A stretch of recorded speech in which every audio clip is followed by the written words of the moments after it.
Le culte de Baal en Amérique, canaliser les esprits dans la Maison-Blanche, fêter l'immoralité du gouvernement. Vous pensez que c'est trop en retard pour notre nation? Trop sombre dans notre nation? Mais je peux vous dire que nous pourrions être au bord de la plus grande effusion d'esprit dans l'histoire de l'Amérique. Êtes-vous prêts?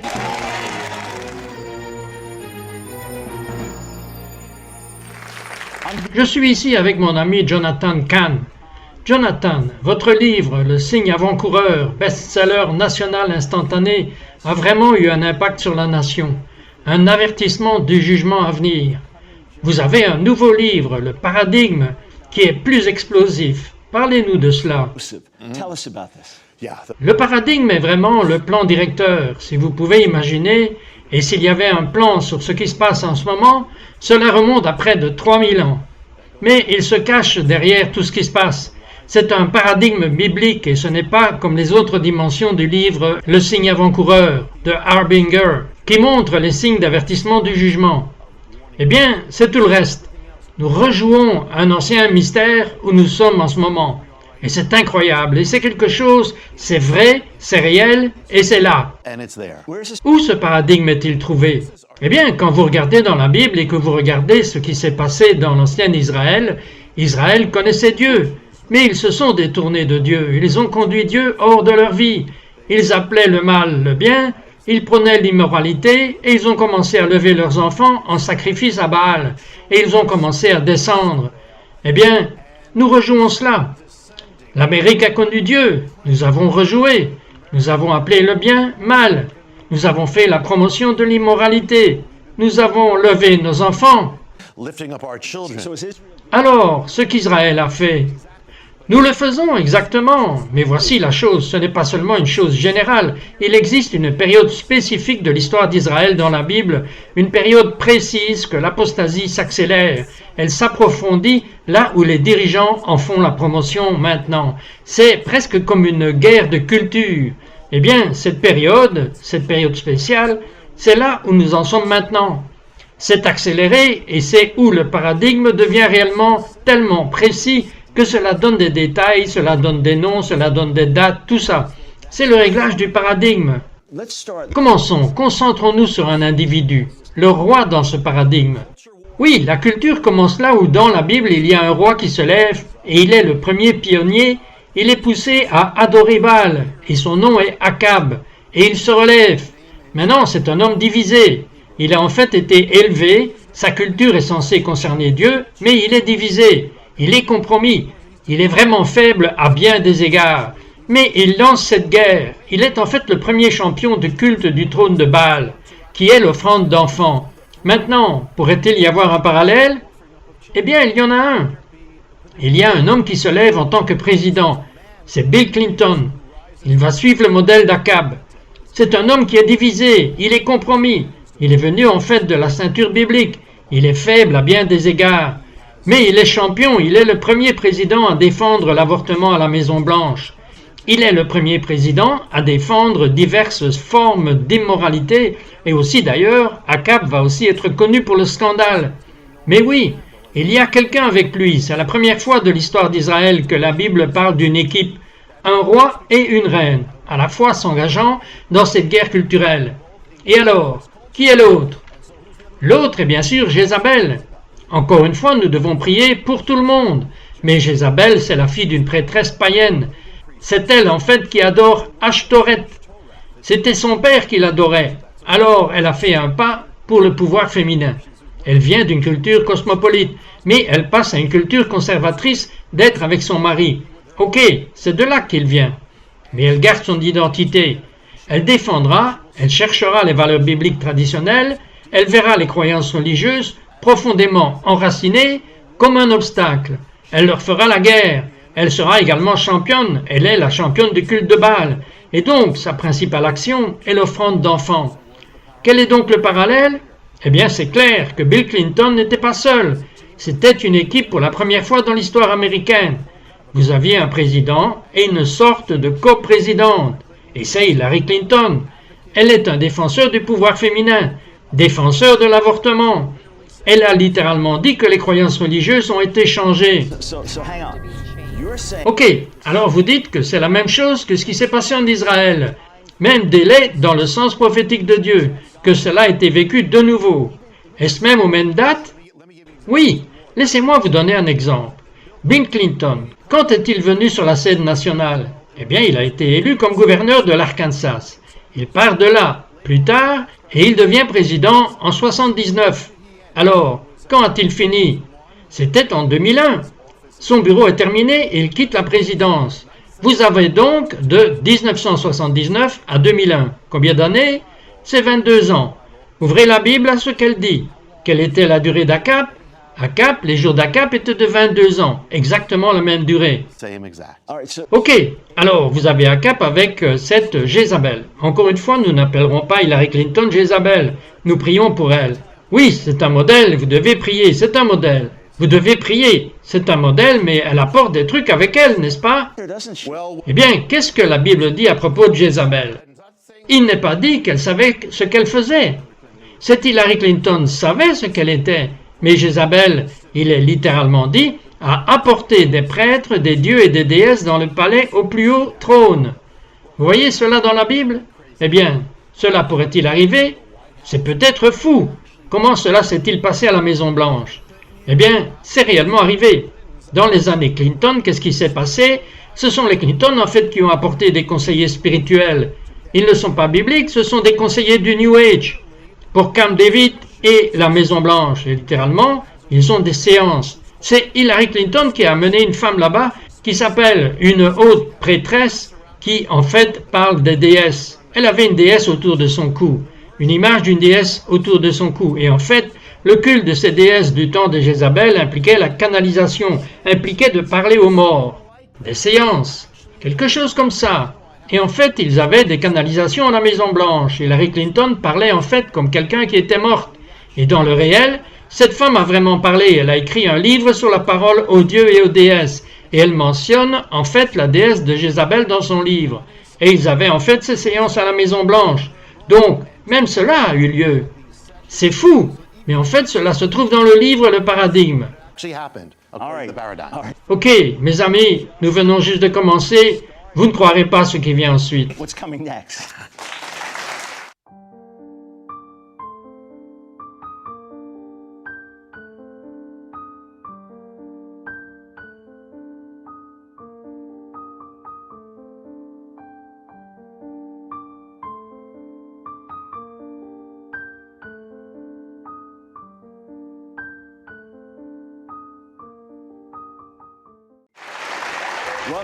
Bienvenue à nouveau, mes amis. Je suis ici avec mon invité Jonathan Cahn.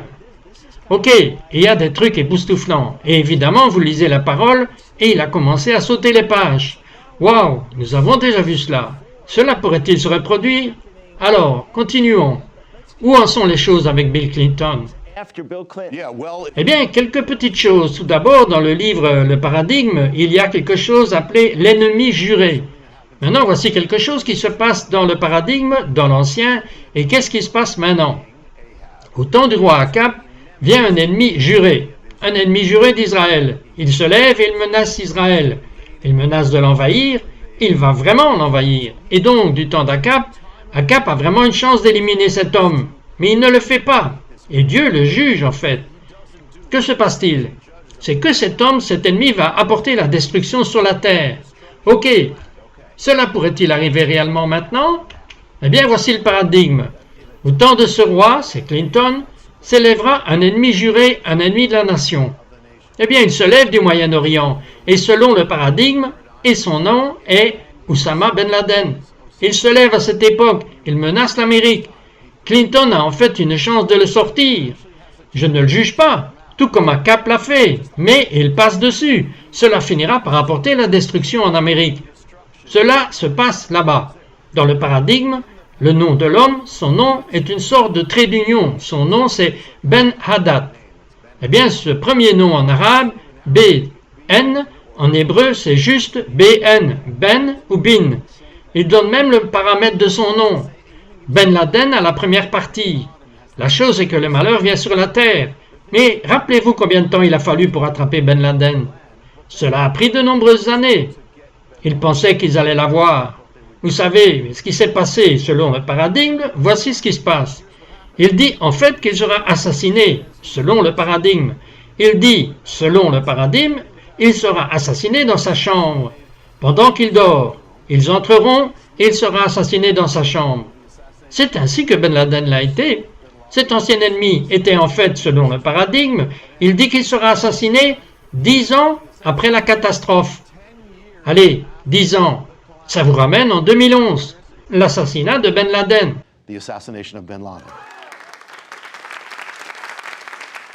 La vie d'Akab. Oui, le scandale avec un homme nommé Naboth, en hébreu Naboth. Que s'est-il passé? Oui, eh bien juste pour donner une chose brève, vous savez, il s'agit d'Akab et de Jézabel.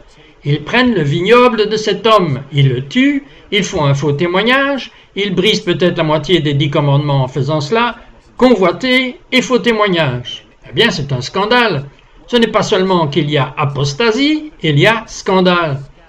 Eh bien les années Clinton ont été également connues, évidemment par le scandale. Il y en avait un majeur. Le grand scandale s'est produit. Il impliquait aussi la convoitise, aussi le faux témoignage et beaucoup de choses. Et donc, quand est-ce arrivé? Selon le paradigme, cela se passe dans la 19e année d'Akab. Ok, c'est là que ça arrive. Prenons donc ce que nous avions avant. Clinton arrive sur la scène en 1979. Ajoutez 19 ans.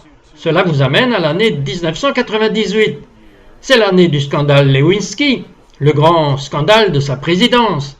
En fait, il est arrivé en janvier 1998. Ajoutez les 19 années, il s'agit de janvier 1998, le mois où le scandale a éclaté. Qu'est-ce que le mystère des jours? Ok, très bien, voici la chose. Il y a beaucoup de choses que nous n'aurons pas l'occasion de toucher. Effleurez-le. Mais juste pour vous donner un exemple ici. Quand alors le scandale d'Akab est découvert, et il est réprimandé par Elijah, ok?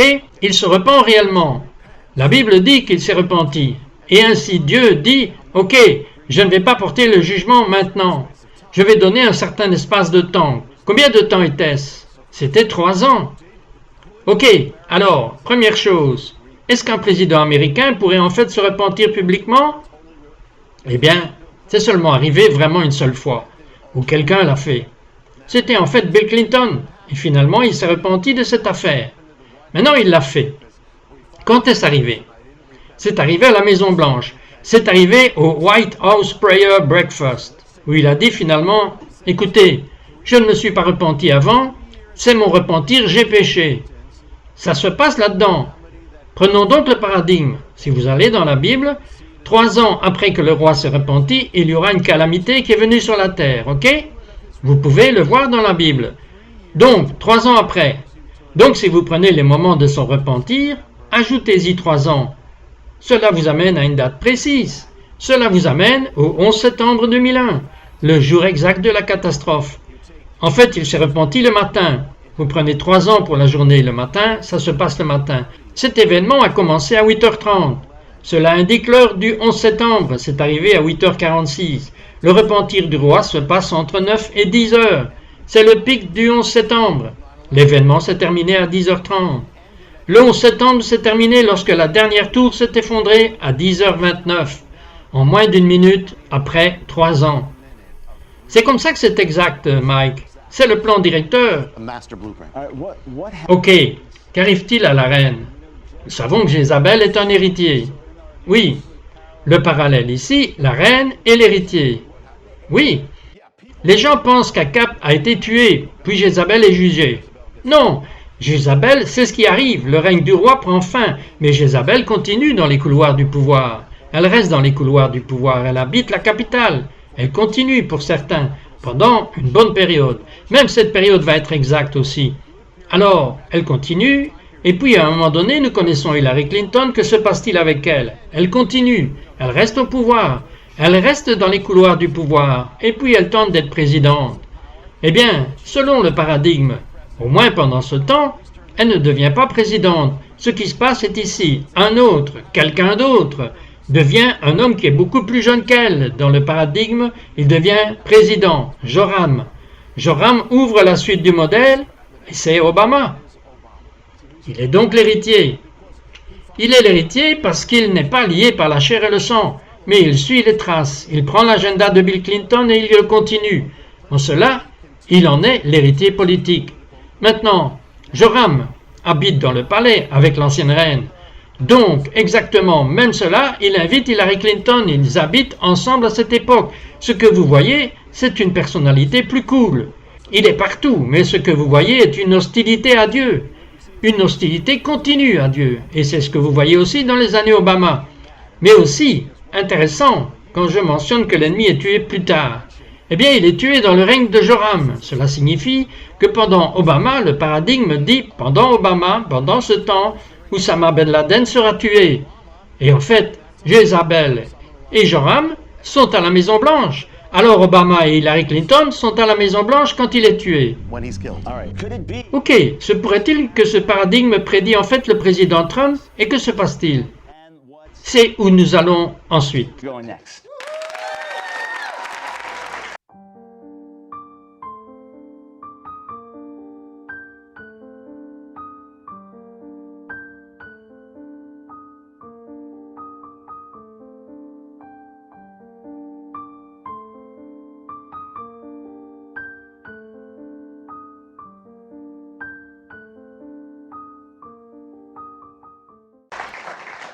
Ce que nous savons dans les Écritures, que nous pouvons voir comme des choses qui se passent en Israël et qui se passent en Amérique, où il y a un modèle lorsque Dieu apporte le jugement. Vous disiez que l'étude de l'Écriture, étudier l'histoire ancienne, les livres d'Israël, que vous avez découvert qu'une partie de ces parallèles sont frappants.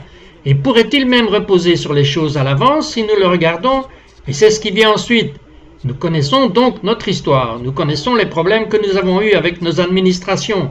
Et maintenant, nous voyons quelqu'un qui émerge, quelqu'un d'inattendu. Et dans le paradigme, vous parlez du guerrier. Qui est le guerrier? Alors, vous avez la maison d'Akab. S'il reste au pouvoir, c'est qu'il va sceller l'apostasie. Alors, il se passe quelque chose. Ça va être une confrontation. Quelqu'un se lève dans le livre, dans le paradigme. Il est appelé le guerrier. Mais il n'est pas comme une sorte d'homme calme. Non, non, pas tranquille du tout silencieux, pas un pacificateur. Non, non, c'est un guerrier, ce n'est pas un politicien. Dans le paradigme, c'est un guerrier, c'est un combattant, il se bat avec tout le monde. Ok, dans le paradigme, il s'appelle Jéhu. Zélé, très zélé.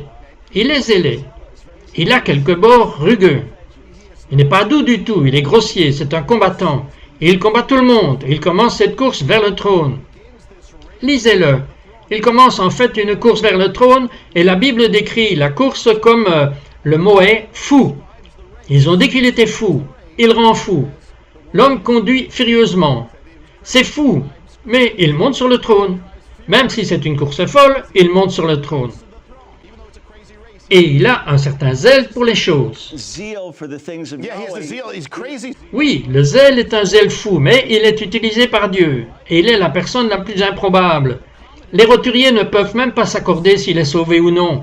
Mais il est utilisé par Dieu. Et donc, ce qui se passe, je vais juste... nous ne pouvons que toucher à certaines choses, mais il finit dans un spectacle. Une confrontation contre l'ancienne reine. Donc, vous avez l'ancienne reine et vous avez Hillary Clinton. Vous avez le guerrier et vous avez Donald Trump, ok? Et donc, maintenant, voici la chose, Michael. J'ai dit, si vous connaissez le paradigme avant ces choses, je connaissais le paradigme. Je ne le savais même pas. Si nous le savions, vous auriez pu prédire tout cela. Tous les sondages disaient Hillary Clinton, Hillary Clinton, Hillary Clinton. Le paradigme disait non. Et il y a des paroles prophétiques sur Donald Trump, étant comme un boulet de démolition divin, comme vous l'appelez le candidat du chaos de Dieu. Mais c'est comme Jéhu. C'est Jéhu, c'est exactement Jéhu. Donc le paradigme disait non, quand le guerrier rencontrera l'ancienne reine, le guerrier vaincra l'ancienne reine, et ce sera une chute. Et c'est exactement ce qui s'est passé. Il y a tellement de détails à cela. Alors il gagne. Il se dirige maintenant vers la capitale. Jéhu se dirige vers la capitale. Maintenant, pourquoi se dirige-t-il vers la capitale? Pour assécher le marais? Absolument. Ce n'est pas politique ici. Le fait est que Jéhu met spécifiquement fin au culte de Baal. Qui et quoi? L'offrande des enfants. Alors, même Trump met dans son agenda de démonter cela, qui mène à la chose suivante, c'est que quand il va là, il détruit réellement le temple de Baal à la capitale. Maintenant, le temple de Baal a été construit par Akab. Et alors quoi? Il commence le démantèlement du système de tuer des enfants. Eh bien, cela a été l'une des premières choses que Trump a faites, a été de signer les décrets exécutifs de commencer à essayer de le démonter. Mais intéressant, maintenant au-delà de cela, pourrait-il y avoir un autre signe? Eh bien, le truc est que lorsque Jéhu se lèvera, quand il va au Capitole, le temple de Baal tombe. Voici donc le paradigme. Quand le guerrier se lève, le temple de Baal tombe. Pourrait-il réellement y avoir un temple de Baal dans le monde? Eh bien, il y en a un. Il y avait un temple de Baal qui a duré 2000 ans au Moyen-Orient. Et il a survécu à tout. Mais quand Trump s'est levé, le temple de Baal au Moyen-Orient est tombé. Il a été détruit. Et c'est arrivé en 2015. Vous pouvez le vérifier, c'est arrivé en été, juste après que Trump annonce son ascension. Cela tombe. Même que, et voici une autre chose, Michael, je dis que tous les paramètres sont là. Bon, prenons dans le livre, il y a quelque chose qui s'appelle les jours de la reine. Alors, combien de temps dure Jézabel? Combien de temps dure Hillary Clinton? Elle est passée de la première dame de l'Arkansas à la première dame de l'Amérique. Son ascension avec son mari a duré 22 ans. Alors, combien de temps dure-t-elle seule? Elle continue pendant 12 ans. Elle est sénatrice et elle est secrétaire d'État, puis elle se retire de la vie publique pendant 2 ans. Si vous lisez, alors elle revient pendant 2 ans pour faire campagne pour la présidence. Eh bien, cela revient à 14 ans. Vous avez donc 22 ans et vous avez 14 ans. Regardez Jézabel et mettez-la ensemble. Jézabel était avec son mari. Ils ont régné pendant 22 ans et elle a continué pendant combien de temps? 14 ans. Exactement la même chose. Ok, alors, qu'est-ce qui vient ensuite et comment vous comprenez ce paradigme? Avons-nous de l'espoir pour l'avenir?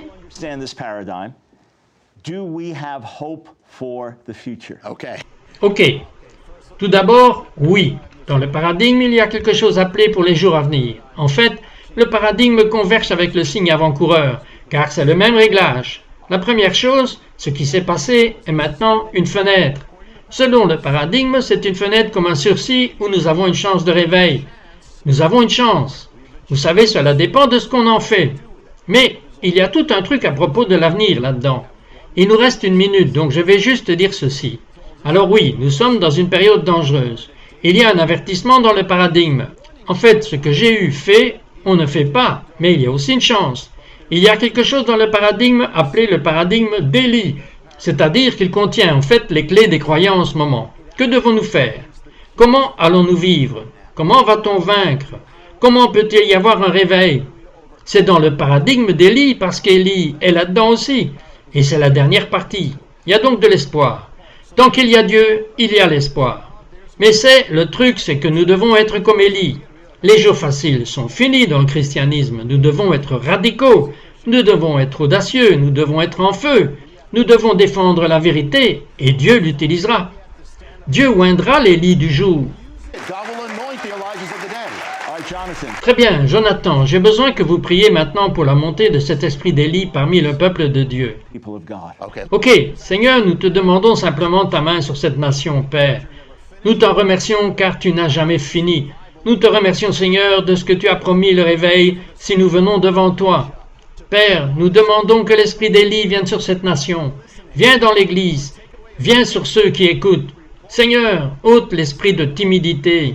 Et Seigneur, donne un esprit d'audace, de confiance, d'Élie, Seigneur. Aide-nous à être, Seigneur, ce sont les jours d'Élie. Aide-nous à être l'Élie du jour.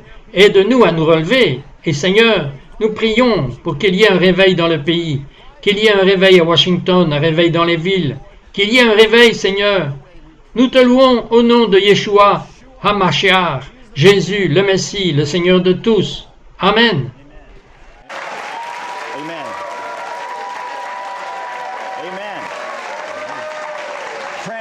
Amis, voici la ligne du bas. Celle-ci est urgente, mais il y a de l'espoir. Dieu commence le réveil avec vous et avec moi. C'est l'heure. It's time.